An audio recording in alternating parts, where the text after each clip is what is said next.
Hi అండి, అందరు ఎలా ఉన్నారు? బాగున్నారా? మేమైతే చాలా బాగున్నాం. మొన్న దసరా హాలిడేస్కి అయితే అమ్మ వాళ్ళ ఇంటికైతే వెళ్ళాం కదా. అక్కడ వచ్చేసి నేను చికెన్ బిర్యానీ అయితే చేశాను. చాలా అంటే చాలా టేస్టీగా వచ్చింది. అలానే ఇలా అంటే అందరూ కలిసి ఫస్ట్ టైం అనమాట అమ్మ వాళ్ళ ఇంట్లో చికెన్ బిర్యానీ చేసుకొని తినడము. ఇంక అందరూ మా చెల్లి వాళ్ళు మేము అంతా వెళ్ళాం కాబట్టి ఇంకా చికెన్ అయితే తీసుకొచ్చుకొని బిర్యానీ అయితే చేసుకున్నాము. ఇక్కడ నేను 1.5 కేజీ చికెన్ అయితే తీసుకున్నానండి. దానికైతే ఇప్పుడు కొత్తిమీర, కరివేపాకు, అలానే పుదీనా, పచ్చిమిర్చి, ఒక 2 పెరుగు ప్యాకెట్స్, మొత్తం చికెన్ అయితే ఇలా మ్యారినేట్ చేసుకుంటున్నాను. ఇక్కడ వచ్చేసి 2 పెరుగు ప్యాకెట్లు అయితే తీసుకున్నాను. అలానే కారము, ధనియాల పొడి, ఇంట్లో ఏది ఉంటే అదే తీసుకున్నాను. అంటే ఇక్కడ మనకి సిటీలో దొరికినట్టు పల్లెటూరులో దొరకవు కదా.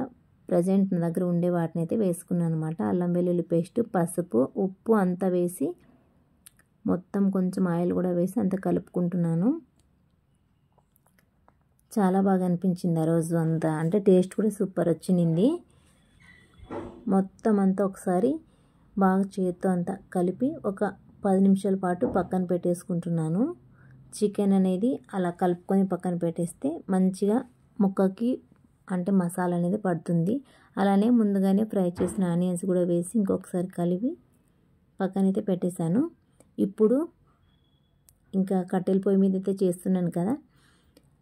ఇది వచ్చేసి బయట చేస్తున్నాం మేము. కొంచెం అంత క్లారిటీగా లేదనమాట వీడియో అయితే. కొద్దిగా ఆయిల్ అయితే వేసి హోల్ గరం మసాలా అంతా వేసి చికెన్ మనం మ్యారినేట్ చేసిన చికెన్ కూడా వేసి కొంచెం ఫ్రై అయిన తర్వాత వాటర్ కొద్దిగా చికెన్ ఉడకడానికి కొంచెం వాటర్ అయితే వేసుకున్నాను. ఈలోపు ఇంకా రైస్ కూడా సపరేట్ అయితే బాయిల్ చేస్తున్నాను. ఇక్కడ వచ్చేసి పుదీనా, కొత్తిమీర, పచ్చిమిర్చి, ఇలాచి, చెక్క, లవంగం అన్నీ వేసి కొంచెం బాయిల్ అయిన తర్వాత సాల్ట్ కూడా వేసాను.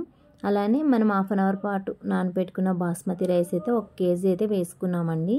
ఇక్కడ నేనేంటంటే కొంచెం చికెన్ ఎక్కువగా వేసుకున్నాను. రైసే 1 కేజీ వేసుకున్నాను అనమాట. సో 75% కుక్ అయిన తర్వాత రైస్ అనేది ఇలా సపరేట్ చేసుకున్నాను. తర్వాత చికెన్ కూడా మంచిగా కుక్ అయింది. ఇప్పుడు ఒక లేయరు రైస్ వేసి తర్వాత ఇంకొక లేయరు చికెన్ అయితే వేసుకుంటున్నాను. కొంచెం వేడిగా ఉందన్నమాట. అంటే కట్టెల పొయ్యి మీద కదా, కొంచెం అంటే అసహ్యంగా ఎక్కువగా ఉంది కాబట్టి కొంచెం పక్కన తీసుకొని అంతా ఇలా వేసిన తర్వాత మళ్ళీ పొయ్యి మీద అయితే పెట్టేసాము. అలానే ఇప్పుడు కొంచెం పుదీనా కూడా యాడ్ చేసుకున్నాను.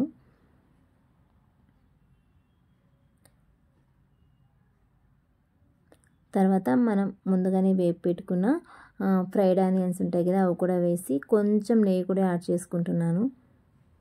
చాలా అంటే చాలా బాగా వచ్చింది. ట్రై చేయండి ఇలా. నేను ఇక్కడ చికెన్ కొంచెం ఎక్కువ క్వాంటిటీ తీసుకున్నాను. కొంచెం ఫుడ్ కలర్ కూడా యాడ్ చేసుకున్నాను కలర్ కోసము. ఎంతైనా పల్లెటూరు వాతావరణం బాగుంటుంది.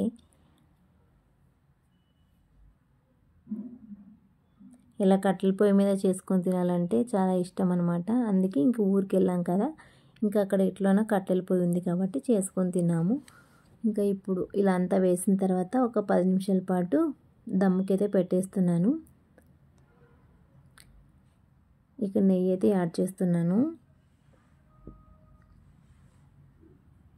ఇంతకీ మీరు దసరా హాలిడేస్కి వెళ్ళారా లేదా కూడా కామెంట్ చేయండి. అప్పుడే దసరా హాలిడేస్ అయిపోయి స్కూల్ కూడా స్టార్ట్ అయిపోయింది. ఇప్పుడు ఒక ప్లేట్ అయితే పెట్టేసి అలానే నిప్పుల మీద అయితే పెట్టేసుకున్నాను. కొంచెము స్మోకీ ఫ్లేవర్ కోసం నేను కొంచెం బొగ్గు అనేది అంటే నిప్పు అనేది వేసి పెట్టి పైన కొంచెం ఒక బరువు అయితే పెట్టేసుకున్నాను అనమాట. 10 నిమిషాల తర్వాత చూస్తే మంచిగా దమ్ అయిపోయిందనమాట. చూసారు కదా, చాలా అంటే చాలా పర్ఫెక్ట్గా వచ్చింది. ఇలా ఎవరైనా ట్రై చేయండి, చాలా బాగుంటుంది.